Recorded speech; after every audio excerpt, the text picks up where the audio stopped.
নমস্কার হাত জোর করে, আরো জোরে। হ্যাঁ, কবিতা খুকি ও কাঠবেড়ালি।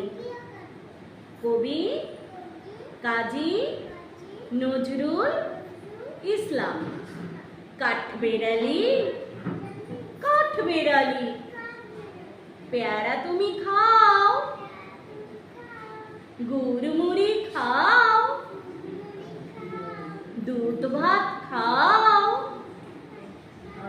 বাতাবি নেবু লাও, বেড়াল বাচ্চা কুকুর ছানা তাও, ডাইনি তুমি মোটকা পেটু খাও একা পাও, জেঠাই জেঠু বাতাবি নেবু সকলগুলো